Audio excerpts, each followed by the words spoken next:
मोदी जी का ना कोई विधायक जवाब दे पाएगा, ना कोई सांसद, ना कोई पन्ना अध्यक्ष, ना कोई बूथ अध्यक्ष, ना ही कोई दलाल पत्रकार और ना ही कोई जितने भी अंधभक्त गोबर भक्त घूमते हैं, कोई बीजेपी का जवाब नहीं दे पाएगा कि महंगाई है मानो, बेरोजगारी है मानो, भ्रष्टाचार बीजेपी वाला करता है मानो, मुसलमानों पर अत्याचार बीजेपी वाला करता है मानो, लेकिन कोई मानने को तैयार नहीं है। राजा जब अंधा हो जाए, सेवा जब धंधा हो जाए, तो युग कभी मत समझो खुद को निर्बल या कमजोर, चौराहे पर अभय पुकारो चोर चोर चोर। पावर 24 में राहुल गांधी जी दिखाएंगे पूरी भारतीय जनता पार्टी और भाजपा मंडल को घसीट के अपने दरवाजे के सामने चढ़ भूकंप कराने के लिए। जापान जैसे देशों में बैलेट पेपर से चुनाव होता है, अमेरिका जैसे ताकतवर देशों में ईवीएम से चुनाव होता है, तो हमारे देश में ईवीएम से चुनाव क्यों नहीं हो रहा है, ये सबसे बड़ा सवाल है। अगर इस देश से ईवीएम बैन नहीं हुआ तो इस देश में एक समग्र क्रांति उमड़ेगी और भारतीय जनता पार्टी के सिंहासन को उखाड़ कर फेंक देगी। मोदी मैजिक नहीं है, मोदी कोई मैजिक नहीं है, और मोदी मैजिक अगर होता तो वो चलता शिक्षा पे, मोदी मैजिक अगर होता तो स्वास्थ्य पे चलता। ये जंगल राज का पहला अध्याय है।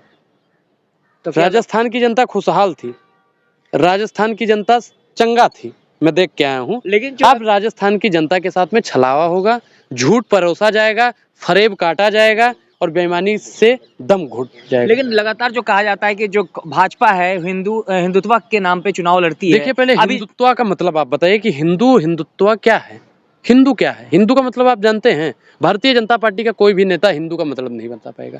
सत्य लेने से पहले राजस्थान में विधायक पहुंच गए दुकान बंद कराने के लिए नॉन वेज का। तो और वोट दो तो दुकान तो बंद ही होगी।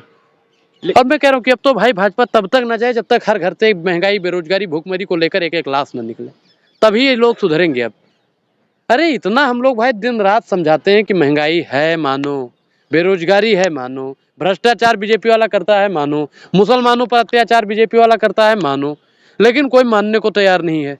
अब बताइए कि अब उनका दुकान नहीं बंद करवाया जाएगा तो उनके लिए उद्घाटन होगा। भैया आप बताओ, आप तो काबिल पत्रकार हो, बताओ यही होगा ना कि दुकानें बंद करवाई दी जाएगी। राजा जब अंधा हो जाए, सेवा जब धंधा हो जाए, तो युग कभी मत समझो खुद को निर्बल या कमजोर, चौराहे पर अभय पुकारो चोर चोर चोर। के वोट क्यों दिया फिर? हाँ, आपने किसको वोट दिया है?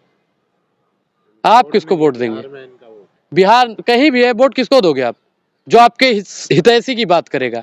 और बीजेपी पे लोग हिंदू मुसलमान के नाम पे वोट दे देते हैं, और बोतल पे और पैसों पे वोट देने वाले जितने भी लोग हैं ना, अगर मुझे सुन रहे हैं तो जो पैसों पर और बोतल पे वोट देता है ना, उनकी वैल्यू कुत्तों कितना होती है, जहां रोटी फेंकी वहीं आ गए। लेकिन भाजपा वाले मैं कह रहा हूं कि वोट देने से पहले मैनिफेस्टो देखिए और फिर पूर्ववर्ती सरकार को दोहराइए कि जहां जहां इनकी सरकार है वहां पे इनका मैनिफेस्टो कितना काम कर रहा है। लेकिन बीजेपी वाले तो कहते हैं कि भारत मुक्त जो कांग्रेस को बनाना है और कांग्रेस का पतन होता हुआ नजर आ रहा है। नहीं, देखिए कांग्रेस का कोई पतन नहीं है, भाजपा का पतन जरूर 24 में हो जाएगा, और 24 में जनता जान गई है, जनता जागरूक है और शिक्षित भी हो रही है साथों साथ।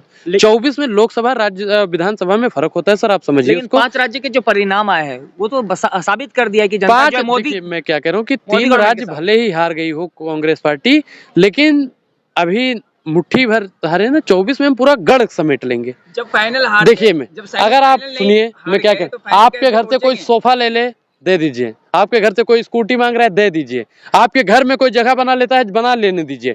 इतना पावरफुल हो जाइए ना कि एक दिन उसके पूरे खानदान को आप घसीट के अपने घर में कर दीजिएगा।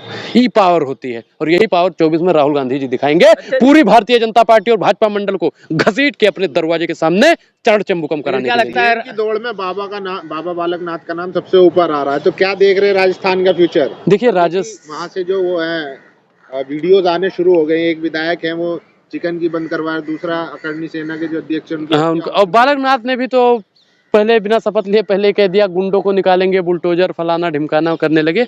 तो मुझे लगता है कि ये भी एक लोकतंत्र के लिए एक साजिश है, और बालक नाथ को मुख्यमंत्री नहीं बनना चाहिए। कैसे को मुख्यमंत्री बनाइए, भले ही बीजेपी का बन रहा है, जो संविधान की बात करे और वहाँ पे जो मैनिफेस्टो बीजेपी लेकर आई थी उस पर बात करे, ऐसा मुख्यमंत्री होना चाहिए। रैली में कहा गया था गुरुद्वारों पर भी हम बुलडोजर चलाएंगे, बालक, और वहाँ पे बालकनाथ और योगी बाबा ताली बजा रहे थे, आपने भी वीडियो में देखा होगा। अब बताइए कि जब एक धर्म विश्व में, फिर कहता हूँ कि सिर्फ यहाँ पे धर्मों पर ही राजनीति होती है, कभी मस्जिद पे बुलडोजर चलाने की बात होती है तो कभी गुरुद्वारा पे बुलडोजर चलाने की बात होती है। जब तक इस देश से बुलडोजर को नहीं बंद किया जाएगा तब तक इस देश के संविधान और लोकतंत्र का अपमान होता रहेगा। यही वजह है कि भाजपा के साथ जो है देश की बड़ी आबादी जो है साथ है। नहीं, अब आबादी कोई नहीं, वो आप लोग दिखाते हैं।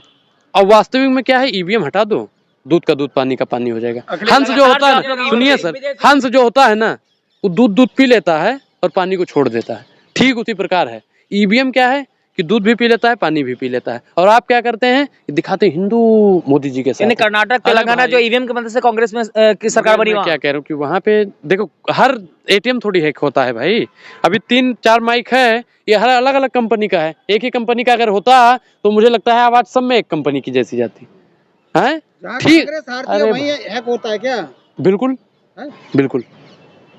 जहाँ मोदी जी जानते हैं कि यहाँ पे हमारा कुछ नहीं है, वजूद नहीं है, वहाँ पे ईवीएम को हैक कर देते हैं। लेकिन जिस कंट्री ने जो है इसका इजाद किया ईवीएम का, वहाँ जो बैलेट पेपर से चुनाव, मैं अभी अखिलेश यादव जी का मैं बयान देख रहा था सवेरे कि उन्होंने बताया कि जापान जैसे देशों में बैलेट पेपर से चुनाव होता है, अमेरिका जैसे ताकतवर देशों में ईवीएम से चुनाव होता है, तो हमारे देश में ईवीएम से चुनाव क्यों नहीं हो रहा, ये सबसे बड़ा सवाल है। अगर इस देश से ईवीएम बैन नहीं हुआ तो इस देश में एक समग्र क्रांति उमड़ेगी और भारतीय जनता पार्टी के सिंहासन को उखाड़ कर फेंक देगी। लेकिन जो है इंडिया गठबंधन है वो अपनी कमियों को नहीं मतलब एक्सेप्ट कर रही है। नहीं, देखिए कमियां सब में होती हैं और कमियों में सुधार लाया जाएगा, इसलिए तो इंडिया अलायंस वाले बैठक अपनी करेंगे और जो भी त्रुटियां होंगी आपस में समझकर उसको सही कर देंगे। लेकिन कमलनाथ ने जो कहा कौन अखिलेश वखिलेश सीट के बंटवारा नहीं, करेंगे मध्य प्रदेश में? मैं उस मानता हूं कि वो उनका पर्सनल विचार होगा, वो गलत है। 2024 में 400 पार। कौन चाचा आपके? मोदी ब्रांड मोदी ब्रांड मान रहे हैं ना? नहीं, हम नहीं मान रहे हैं, वो आप जैसे लोग। चल गया ना। देखिए मोदी मैजिक नहीं है, मोदी कोई मैजिक नहीं है। और मोदी मैजिक अगर होता तो वो चलता शिक्षा पे, मोदी मैजिक अगर होता तो स्वास्थ्य पे चलता। लेकिन भाजपा के दिग्गज तो कह रहे हैं ना उनकी गारंटी काम आई है, उनकी गारंटी ने जीत दिलाई। नहीं, उनकी गारंटी कितना काम आई है, अगर आप जैसे पत्रकार उस गारंटी पर सवाल पूछने लगे तो ना भारतीय जनता पार्टी का कुछ सुनिए। लोग ढूंढ रहे हैं आप बोल लीजिए, ऐसा हमको जाने दीजिए। सोशल मीडिया पे लोग ढूंढ रहे हैं किसको? ओझा जी को। तो सोशल मीडिया पे मैं हमेशा एक्टिव हूँ भाई, मैं कल भी एक्टिव था। आज 3 दिन तक नहीं, मैं 3 दिन तक नहीं गायब था। आज मेरे चैनल पे जाकर देखिए, मैं डेली वीडियो डाल रहा हूँ। आप एक चीज बताइए भैया, जो आपने मोदी गारंटी पे बात की, चाचा मोदी गारंटी पे जो आपने बात की, मैं उस पर बता दूं कि जो पत्रकार होते हैं वही गारंटियां दिखाते हैं। अगर पत्रकार मोदी जी की गारंटियों पर सवाल पूछने लगे तो मोदी जी का ना कोई विधायक जवाब दे पाएगा, ना कोई सांसद, ना कोई पन्ना अध्यक्ष, ना कोई बूथ अध्यक्ष, ना ही कोई दलाल पत्रकार और ना ही कोई जितने भी अंधभक्त गोबर भक्त घूमते हैं, कोई बीजेपी का जवाब नहीं दे पाएगा। इसलिए आप जैसे पत्रकार आदत डालिए सवाल पूछने का। तो आप सुप्रीम कोर्ट में गए थे, ना जाएं, आरएसएस के कार्यालय में चले जाएं। आरएसएस नहीं, बताइए आरएसएस बिल्कुल दोबारा चुनाव होना चाहिए, बिल्कुल। जहां जहां भारतीय जनता पार्टी का ये ऐसा को मारेंगे, इतनी बोखलाहट। ए भाई एक चीज बताए, मारे हैं, दिमाग उमाग खराब है आपका। हम बीजेपी वाले हैं थोड़ी, आरएसएस से थोड़ी जुड़े हैं। बीजेपी और आरएसएस वाले इतने देर में आपको लतिया दिए होते, जो आपका बेतुका सवाल होता है ना, इतनी देर में आपको लतिया देते हो। हम लोग शालीनता से जवाब देते हैं, को डरा रहे हैं। नहीं डराते नहीं हैं, आप लोग डरते हो। जो डर गया वो पत्रकारिता नहीं कर सकता है। आप लोग चमन परास खाइए और ताकतवर होइए, ये जब तक गौमूत्र पीते रहेंगे तब तक आप लोग इतना ही कमजोर होते रहेंगे। ईवीएम का टिकट फोड़ेंगे बस। किसका फोड़े भाई? ईवीएम पे जो घोटाला नहीं होगा, ईवीएम पे 24 घंटा घोटाला हो रहा है, तो हम लोग किसका जवाब दें भाई बताओ? ईवीएम हैक हुआ है, ईवीएम हैक हुआ है।